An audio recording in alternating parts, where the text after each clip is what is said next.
Go live. All right, we in here. We are in here. Oh yes, the brown. Yeah, man. Where you cup, man? I know you got something poured up. Where you cup? Yeah, I only poured it up because of you, man. That's, I got my vino here. I had the brown the other day. what kind is that, man? You got to school me. You Uh, want the wine MVP? this is some Westwood. This is up in Sonoma Coast. This is one of their like French blends. So a Rhone blend. Okay. So Grenache, Syrah, Mourvedre. All you can call it GSM blend. Yeah, I'm gonna pretend like I know what the hell you just said. But for y'all joining in, got my man, 10-year NFL vet, two-time Super Bowl champ, one with the Packers, one with the Giants. One of the smartest players that I know. Played both ways in college. I know a few guys that done that. I'm one of them. I wonder which one of us was better. I think I was better, but we'll let somebody decide. But man, Will Blackman, man, aka the Wine MVP, man. Welcome to the Man Pod. Now, what's the deal? I wish I had two. I got cut that year. Green Bay won. Oh, I thought you had two. Nah, bro, they left Okay. me in. They left me in the dust. My bad. One time. How many touchdowns you had that year? Gosh, Like you know. had I think I had one or two. No, I had 3 in 08, I think. Three? 2 in 08. I can't remember, something like that. Yeah, look, Jeff, you got five overall, so you got me by one. Yeah, but you got the pick. You got the pick game though. Yeah, man. Hey, man, it ain't nothing like touching that paint. You in the but you got the pick game. I played press man my whole life, so I'd never seen the ball. Yeah, you ain't getting too many picks like that. I talked about that with somebody today. Yeah, I'm telling you, that's a big deal. Big deal. I'd never, and then once I went back and played nickel or play zone, then the ball started hitting me. Yeah. So, well, obviously, without it's the first show, man. Without my man Antoine, he busy moving around. A little busy time for him. He's moving around.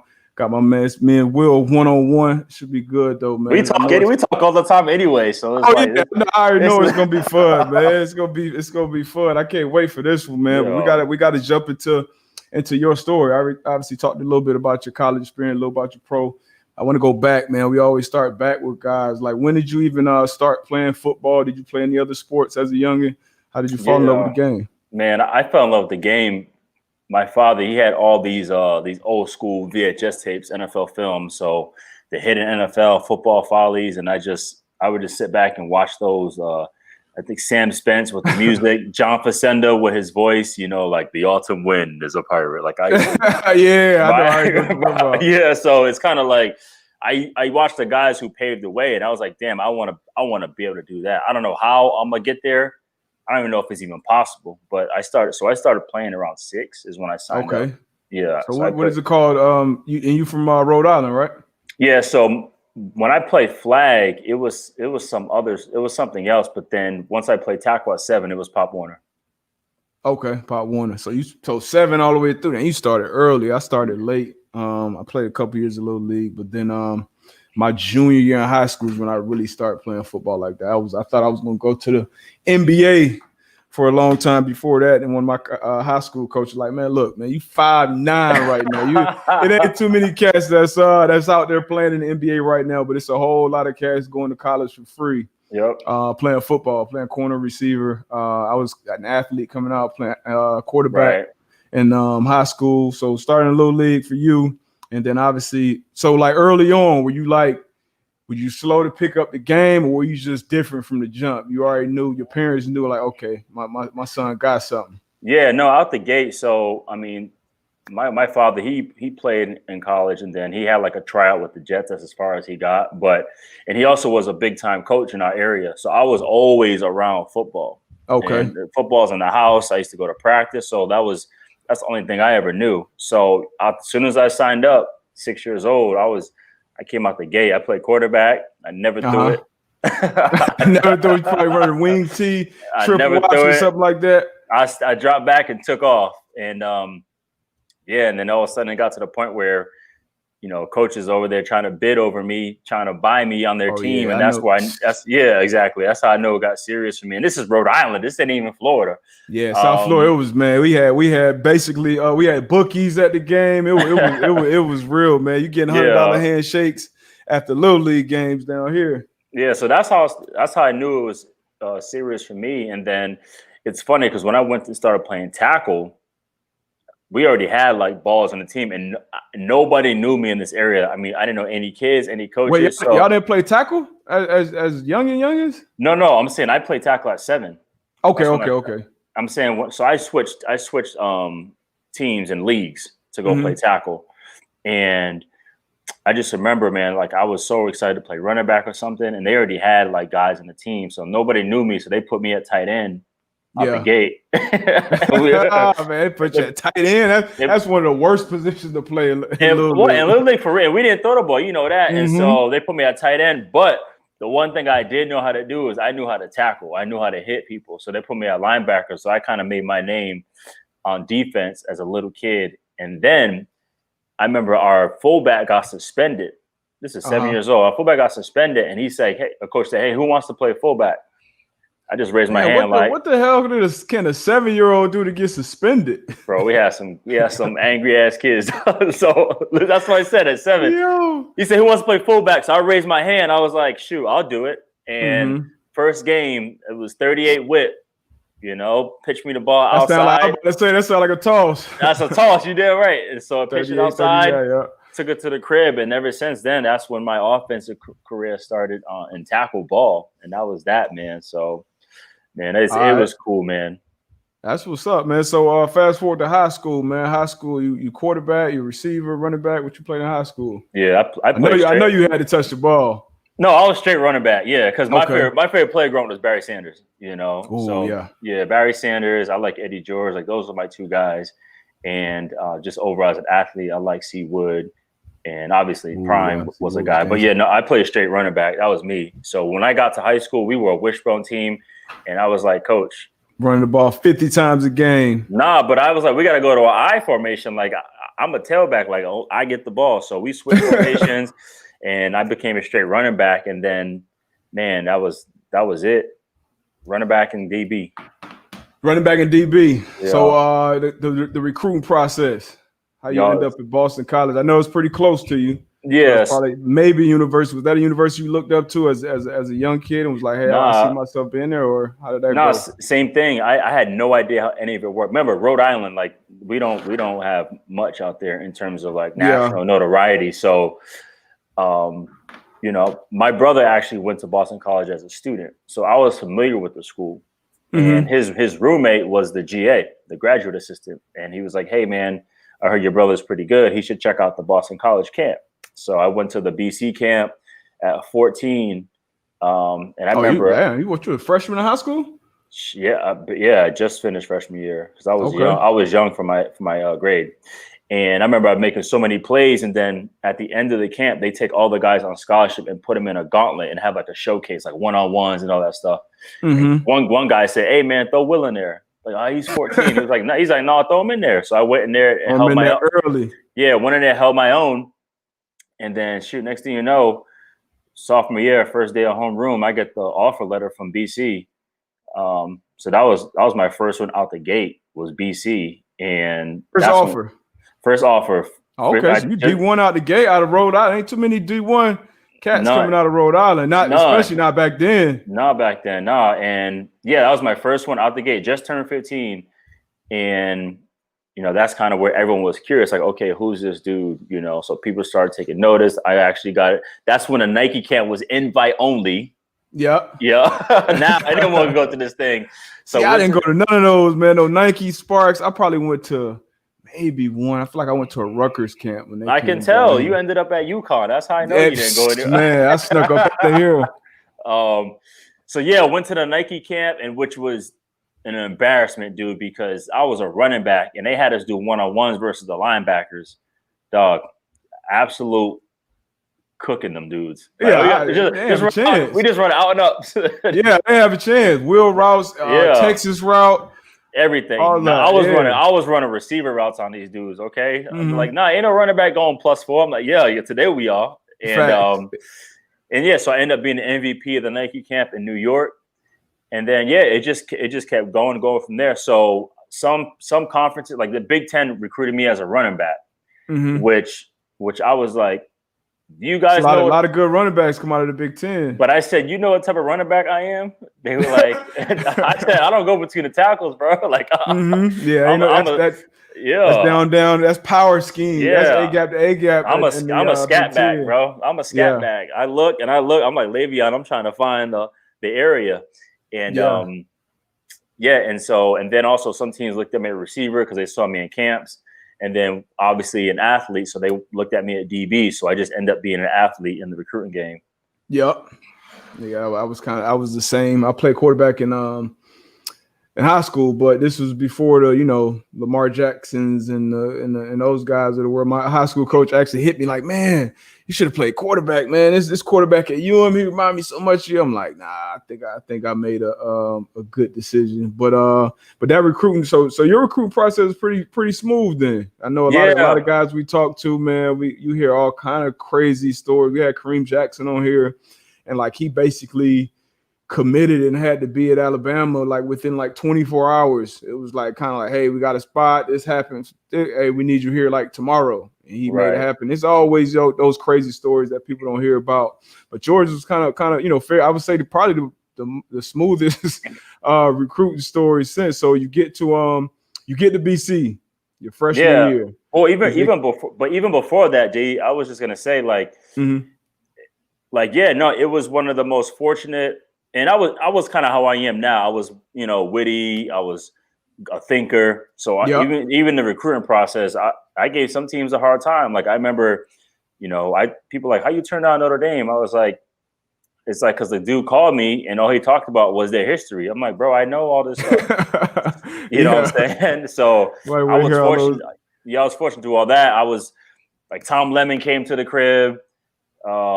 Played in the Army game, so in USA Today, everything. So like you said, it was very, very smooth and fortunate. And then you played in the Army, so you were kind of around. You're a little older than me, so was like Rivals like big at that point? Yeah, it was Rivals and the Stars and all that. It was Student Sports and Rivals. Those are the two main ones. And then for y'all listening, this is pre-social media and Huddle and where you could put out highlights and Instagram and clips, all this. Like people really had to find if you was ranked on Rivals, you was one of those dudes. Especially if you going to All-American games. They got a bunch of games now, but like that's what I'm saying. Like, the Army game. Yeah, I played in the Army game. This is before they moved it indoors too. So in my game, it was Vince Young was the dude. That guy. And he was that guy. He was the top recruit in your class? Yeah, it was him and Ahmad Brooks, linebacker. Ahmad Brooks, San Fran? Yeah, he was. Played at San Fran? Yeah, I went to UVA. He was the player of the year. Okay. Right. Yeah, he was just unbelievable. But so that's kind of how it was. And it's funny, after that game, I didn't have any SEC offers, but after that game, I remember Tennessee and Florida called because they actually had spots left open. But I was kind of like, man, I don't know. So and ended up. You chose BC over them, boy. That's what you stay close to home. You know what though? Because BC kept it 100 the whole time. I almost went to Wisconsin. I was close. And for what position? They didn't know. They didn't. Athlete. Okay, the athlete kind of figured it out. Okay. No, but even that. So we went to dinner in Wisconsin on my visit, and they recruit me as a running back, and I'm like, their starting running backs are freshmen. I'm like, how does that even going to work? And so we were sitting at dinner. I was like, well, I said, what if I want to play DB? Yeah, man, you can play DB, man. I said, what if I want to play receiver? yeah, man, you can play receiver. I was like, man, you whatever. Y'all don't know what y'all want, man. Telling you whatever.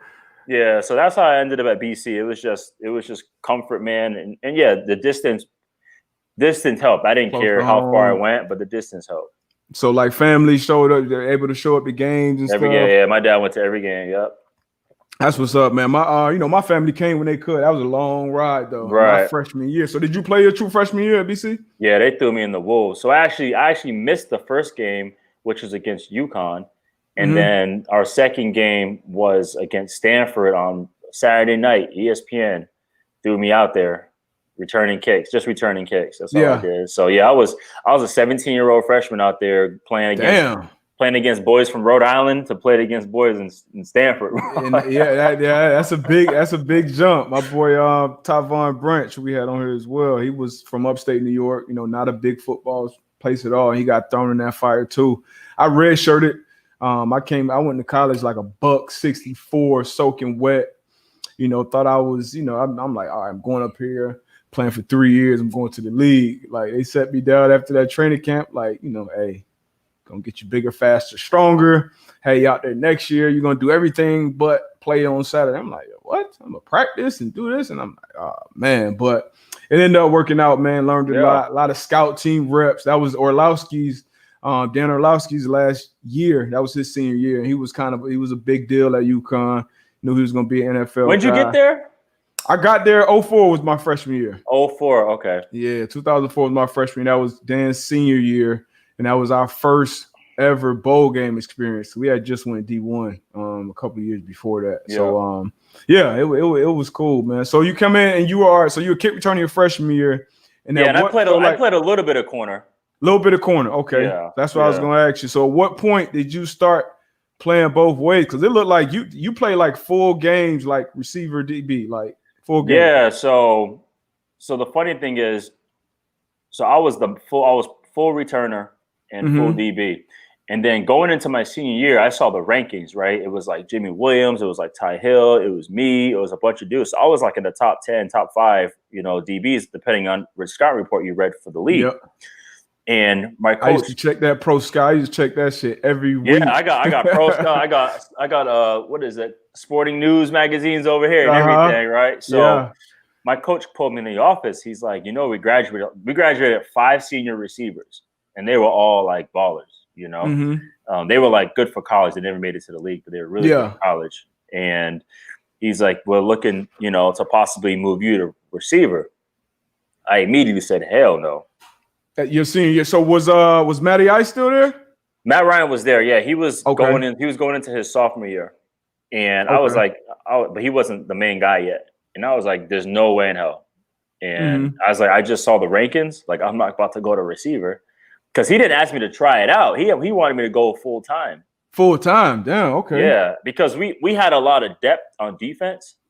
And we legit had no receivers. We had one dude, and he was about 5'6", and he was a really good player too, but he was small. Were y'all still? What conference were you in? Was that the Big East still? We were moving to the ACC. Okay, you were transiting. Okay. Yeah, we were moving to the ACC. So we had a couple of meetings where I just said no. I was like, "There's no way." And then my mentality is I'm a team player, bro. So I was like, you know what? I said I'll try it out in spring ball. I said I'll play receiver in spring ball. They were like, bet, try it out in spring ball. Bro, I won the X job. Start X off the rip. X is the dude. Man. Yeah, so X is a guy, especially in college, because it's different in college. You on the line of scrimmage. You on the line of scrimmage. And like if you were that boundary corner in college, that was usually the guy. That's usually where they put the best guy. And on offense, that's where they usually put the X. A lot of times it's gonna be one-on-ones. You gotta win those matchups. Yep. I played both, but I like that boundary more, man. It's more action. So I ended up winning the X job, but I said as long as I'll play full-time receiver, as long as y'all let me still come in like situational.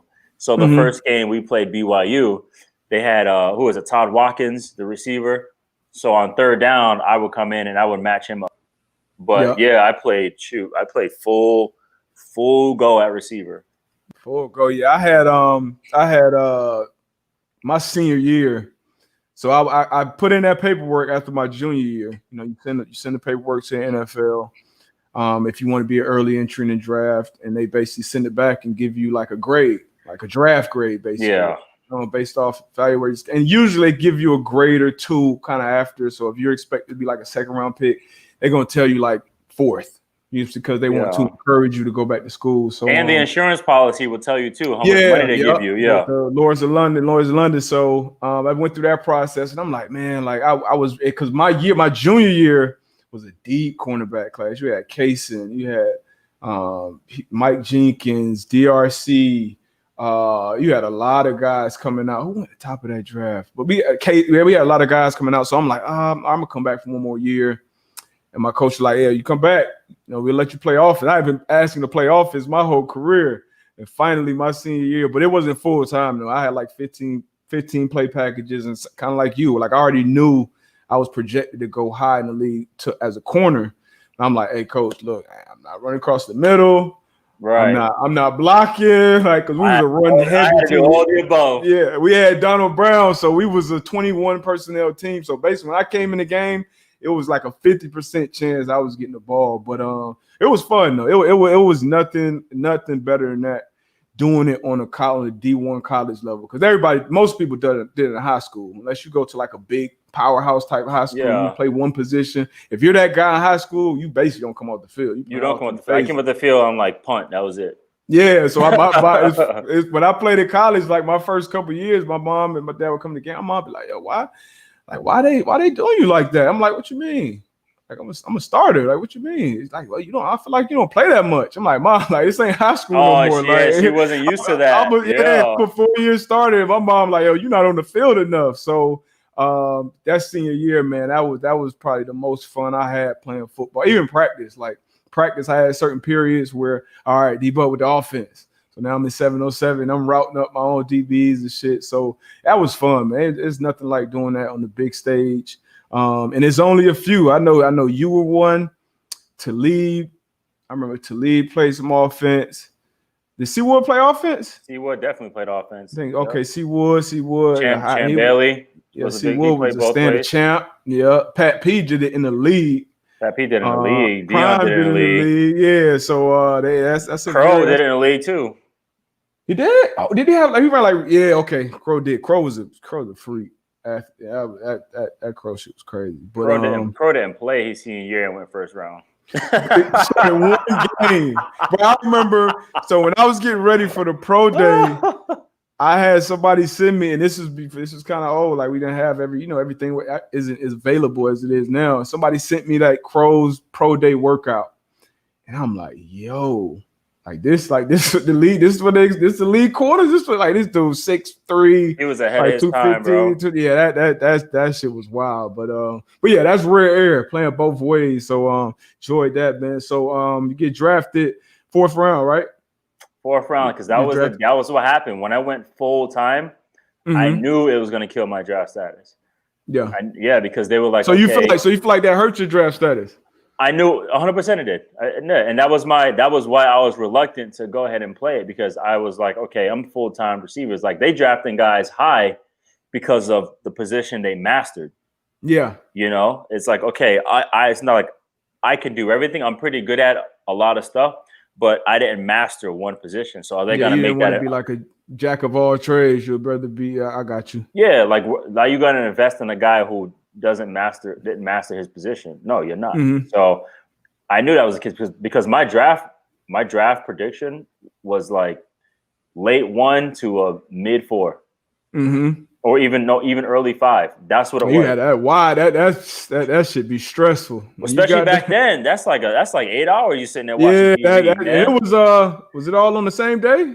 It was 2 days. 2 days. Okay. Yeah, it was 2 days. So because I took a pre-draft visit to the Steelers, and I remember sitting there with Bill Cowher. He was like, "Yeah, man, we're looking at you for our 32nd pick, that receiver." Man, them coaches, man, I got to do an episode just about that shit. The Texas and the calls and how many coaches I went in. And, hey, man, if you're on the board when you're there. If you're on the board, we get the. Hey, I'm standing on the table for you, man. Yeah, but you went 2nd round though. You good. Listen. You good. I don't want to hear it. I don't want to hear it. The draft day stressful, regardless. I don't care where you go. I don't want to hear it, bro. Where you didn't have to wait that long. I went 4th round. The worst part about it though is it's not even so much like people are like, oh, aren't you got drafted? I'm like, I'm happy I got drafted. But it's who got drafted before me as well. You always remember that. You always remember that. I don't care who it is. And the thing about my draft, so when you're watching that draft, it's stressful. Because were you 08? Who was your draft? I was 09. 09, okay. I was 09. So it's like you projected. So I was projected like mid 1st to high 2nd. But it's kind of like you wait for that run on your position. So like it's always so like me, Vontae, and like Malcolm were the top 3 guys, Malcolm Jenkins.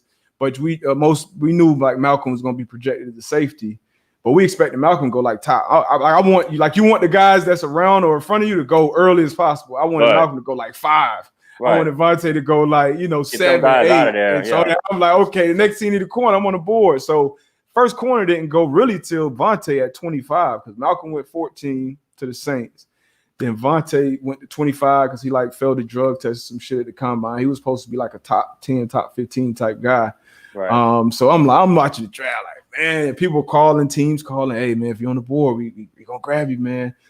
They get on the board, they pick somebody, Percy Harvin, they pick somebody. So it was an experience, but definitely a blessing to be drafted. Definitely a blessing to be drafted that high. But you always look back at your experience, it's just different things. But it was a dope experience, man. Dope experience. So you get to the league though. Now you're in the league. Who was that guy that kind of took you under his wing, kind of showed you the game, showed you the ropes? Man, did you have a guy like that? I wouldn't say I necessarily did because we had a veteran team when I got there. It was actually Mike McCarthy's first season in Green Bay. So they just hired Mike McCarthy. Ooh, I hope it wasn't nothing like this season you having right now. No, because we had ballers. So we had Brett Favre. So we just signed C. Wood. We had Al Harris. We had Nick Collins. We had some dogs on the team. So no, I mean the only thing was it was like we didn't have chemistry as a team, but we just had dudes who individually could ball. So I think we went 8-8 that year. I can't remember, but no, it was cool. I had a rough first year because I got hurt. I broke my foot my first day of mini camp, I think it was. Oh, shit. Rookie mini camp? We didn't have rookie mini camp because we had a new coach. So we had a mini camp as a team. As a team, okay. Came in early, too. Yeah. Okay. So, because I graduated on crutches with a broken foot. And then, so my first year was just injury plagued the whole time. And then my second year, kind of the same, like had a lot of injuries in training camp and then ended up still playing that year. I had a couple touchdowns on returns, but year 3 is where I was like, okay, I got to take care of my body and I need to learn how to watch film. Because the biggest thing was I wasn't making any plays. Like I would come out of every game, just my uniform was dirty, filthy, which is a DB sin. Like you don't get dirty, bro. It's a happy meet. Like you don't want to come out too clean. But if you come out looking like you play in the damn trenches, like you had a rough go at it that day. So I was just dirty, and I just remember like, see, Will was clean. He had like 2 picks. Nick Collins was clean. He probably had a pick. Like everybody was chilling, and sometimes C. Will wouldn't even practice. So I'm like, how is this dude just legend status? Maybe it's just him. So I remember one night, 2008, right? I'm like, I need to figure out how to watch film because that is the most underrated trait that guys do not get taught how to do. That's almost everything in the league. Obviously, staying healthy, taking care of your body will probably be one, just because your best ability is availability. Right. And number 2 would be getting all the answers you can get in the film because it's really it's not emphasized. It's not there isn't there. You know how they have all these seminars and classes. They don't have a seminar on how to watch film. Facts. They don't do that, especially and everybody does it kind of different too. Everyone does kind of different, but there are certain common things. Like we have one guy, and I was already late in my career, Aubrey Pleasant. He's the DB coach on the Rams, and he literally real quick. I'm gonna cut you off, but let me. So, talking to young guys, I love dropping game on young guys. So you said it's some common things. I feel like I said, everybody watches film differently. But what would be like? So when it comes to watching film, for a college guy that's trying to get to the pros or a young guy that's already in the pros, you may be in year 5 in the game. I know guys who played 10 years and don't know how to watch film, but so what would be that? What would be those common things that's like, okay, everybody can do this. This is something you can do to make you better, make you make more plays. Well, it's pretty tedious. So really quick, I'll tell you what made me get like that first. So I remember I came back to the facility and I was like, it was like late at night. I was like, I'm going to watch film. I'm gonna learn how to do this on my own. Like, screw it. So I walk into the room. I remember the blue light was on from the projector, meaning somebody was in there or somebody forgot to turn it off. Yeah. So I walked in and I open it and I see C. Wood in there, and we had like a stadium type auditorium. So he was above like where the projector was. He was like, "What's up, young blood?" He was like, "Come in here and have a seat. I'll show you some stuff." I'm like, "Bet." Like I sat down and he was like, basically, he showed me formations, down the distance, splits, how they all are like tendencies. And he said, look, he said, my main thing, bro, he was like, if I see one play show up 3 times, same formation, I'm jumping it. So yeah. if I'm watching film and I see a tendency like this, same formation, same play, same everything, the situation lines up. If I'm in a game and I see that, he goes, I'm playing my percentages, I'm jumping it, you know? And that's how he made a lot of crazy picks. So I started understanding formations down the distance. I was like, okay, but how do I put it together to get ready for Sunday? Mm-hmm. You know? And it's legit a process, because the number one thing too I feel like that people struggle at is like, okay, yeah, you're in the facility for what, like 8 hours, right? You're there all day. Everything when you're in the facility, man, it's like it's fat. We're trying to get as much in as possible. Yeah. So then you go home and you're like, man, I just spent all day. I'm not trying to watch nothing else. But when you get home, that's the most crucial time you have to review. Okay. Mm-hmm. So this is my week, and it's going to be a lot. So let's say, okay, the game is over. So we play Sunday, get home. I'll just chill out and I'll just be free and watch the Sunday night games. You know, Monday, you know, we get the sheets for the opponent. We'll review, go over some stuff. I'll probably rewatch the game.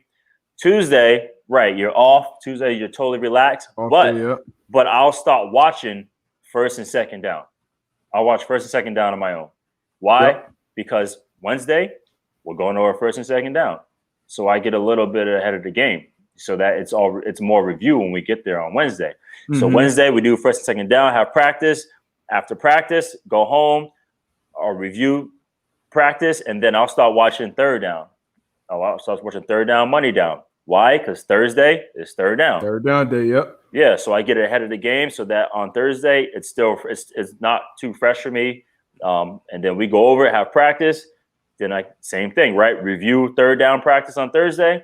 Then I start watching red zone, 2-minute goal line. You know, I start watching that stuff because Friday, that's what we're gonna go over too.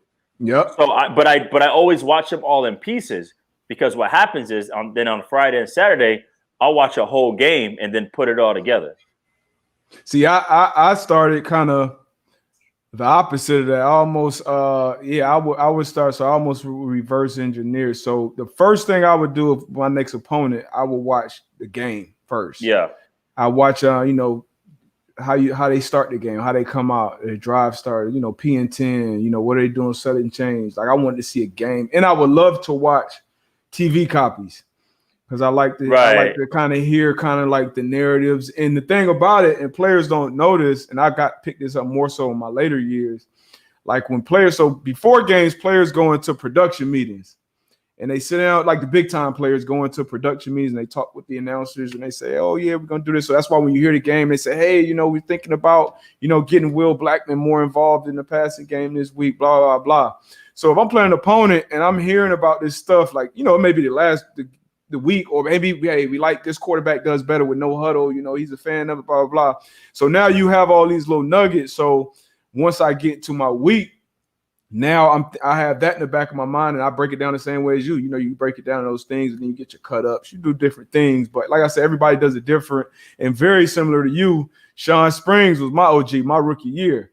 Him and Lee Barton, but Sean Springs, he took me in and like he was like, bro, like, listen, a lot of these coaches, like they go from place to place and they do the same things. Right. And then when you see these coaching trees, they do their same things and they put their own little wrinkles on it. But a lot of these coaches are very like prideful in a sense, like, hey, this is what I do. It's changed a little bit. Coaches lean and changed more now. So like they're trying to scheme more a little bit now. But when I first came in, like it was like, if it was somebody from the North Turner tree, like they were in the same similar shit. Yeah. If it was somebody from Andy Reid's tree, same, you know, so it was the same. So knowing those things, Springs, once he showed me that part of the game, I'm like, oh shit. Yeah, like, it's not coordinators, it's the system, it's offenses, man. Yeah. Once you know offenses, Yeah, so but that's a big part of the game. And the earlier you find out, the thing about it is most guys figure this out in year 7, 8, 9. Yeah. And that's when your body starts to slow down. Yeah. If you can figure this shit out in year 2, 3,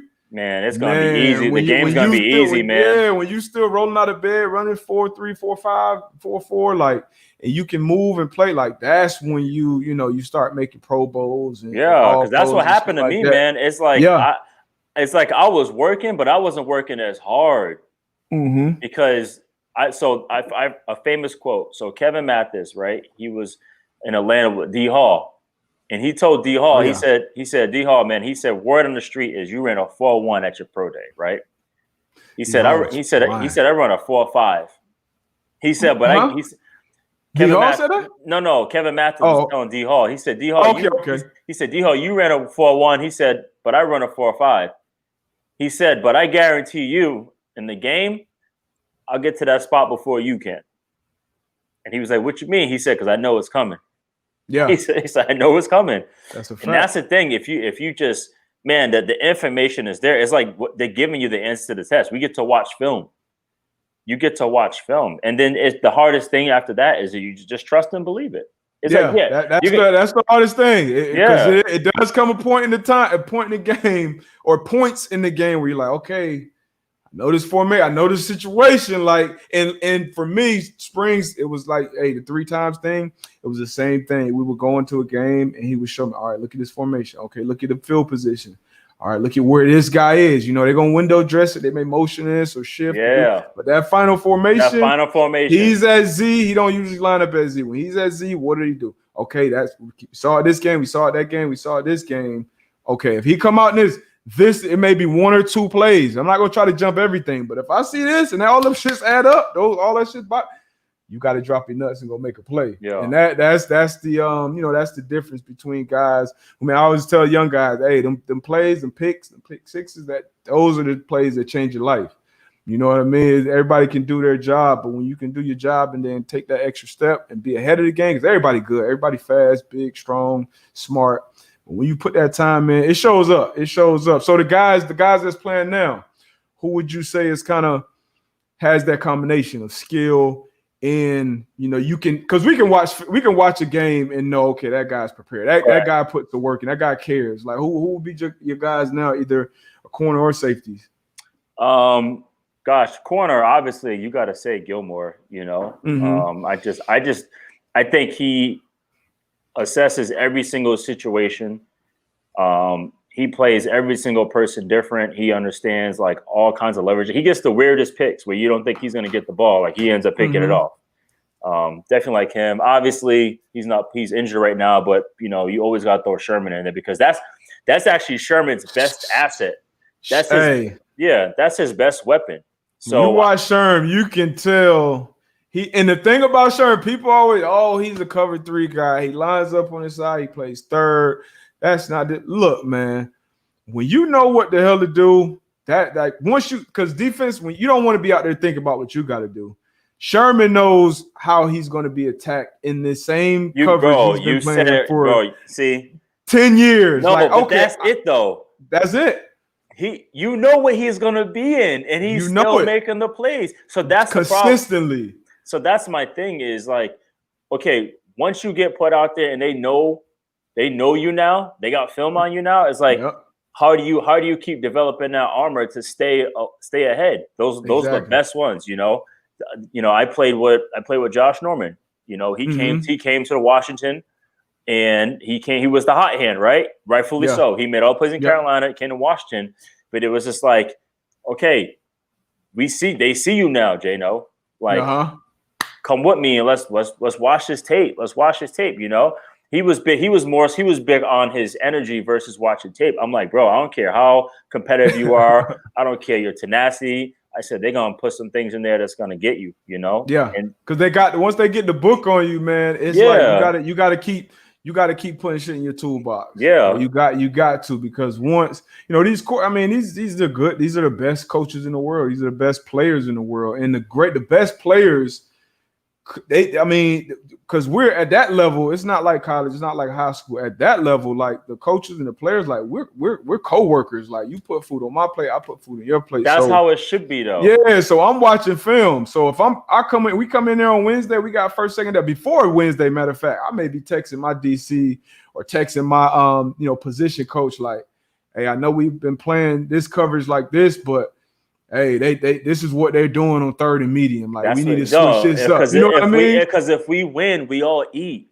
Exactly. So then you come in that meeting, it's a dialogue. You know what I mean? If you up there and the coach is just telling y'all what to do with like y'all not doing y'all job. That's like, not chemistry. It's not chemistry. If I'm in the meeting room and we just listening the whole time, we not talking, we don't have input in the game plan. Yeah. Like we not doing our job as pros. That's a part of being a pro. Yeah, because once you have input, then everybody has ownership. So I was very fortunate when I got to Jacksonville, which I had to fight my ass off for this because there was a lot of egos in the building.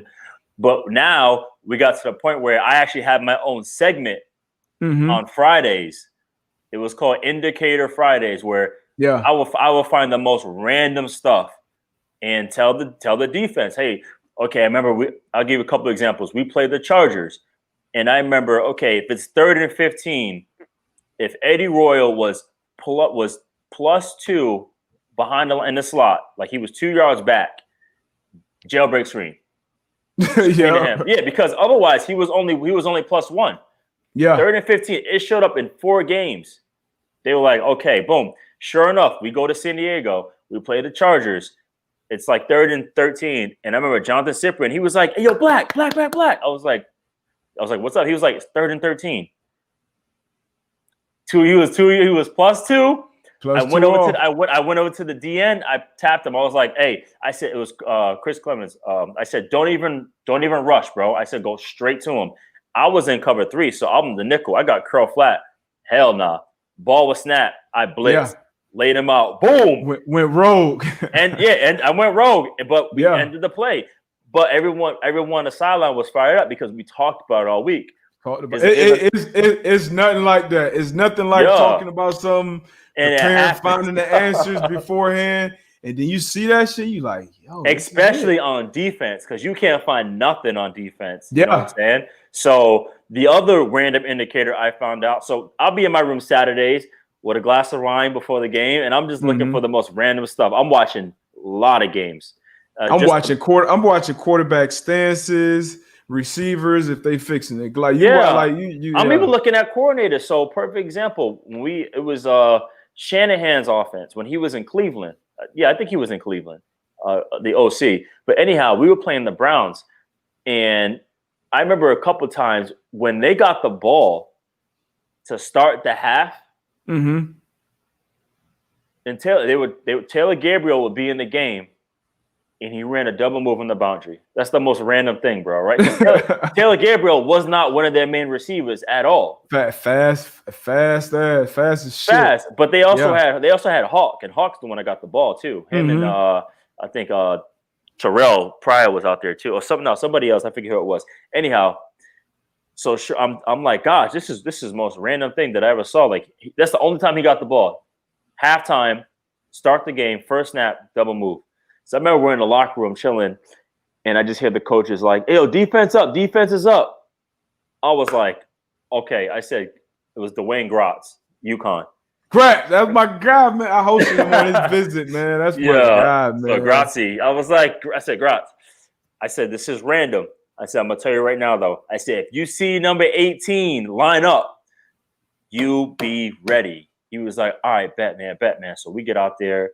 Sure enough, you see 18, Taylor Gabriel trot out to the sideline. And I tell everybody, I'm like, guys, I said, you guys need to watch this play. They're like, man, they're like, chill out, Black. I'm like, watch this play. Sure enough, stutter go. Dwayne makes a play on it.